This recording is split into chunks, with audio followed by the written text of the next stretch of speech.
В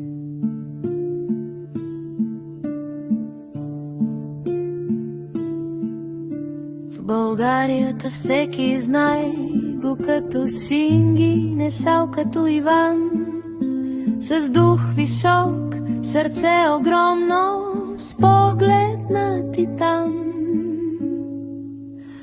80 години тук звучи ни само като цифра суха. За човек с толкова енергия и светлина за два, три духа.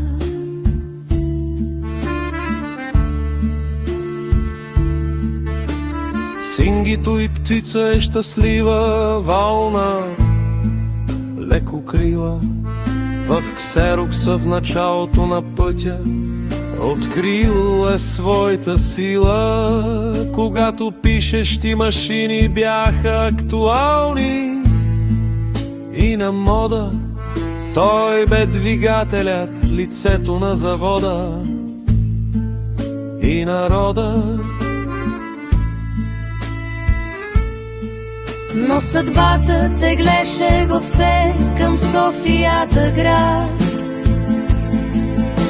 където да печели и работи с хъс, без спад. Там алегрото разцъфна с търговски му размах.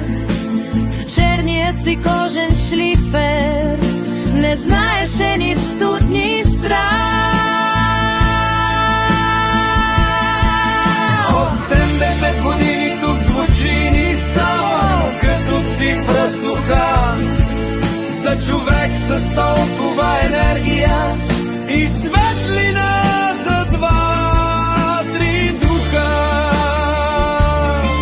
Умен фин с маниери на маркиз, на лорд. В бизнеса той бе винаги с идея за рекорд. Днес чело пече неговият пристан, личен рай, но пътят му до София няма ни начало, ни пък край. Защото там и Елена и Васил чакат го с любов. За срещите с внуците той винаги е най-готов. Традициите, корена и тежестта на силното семейство. За Синги най-висша форма е на земното вълшебство. А в къщата му стара уха е все на плот. Там бачо ни Иван дирижира своя си живот. Майстор е на виното, на ракията признат е цар. Домашни еликсири все тъкми за приятелите в дар. Сърцето на компанията си скрата винаги в очите. Той знае как най-сладко да текат ни дните.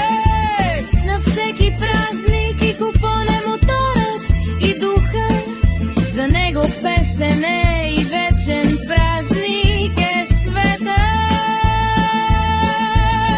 80 години тук звучи само като цифра суха. За човек с толкова енергия и светлина за два, три духа.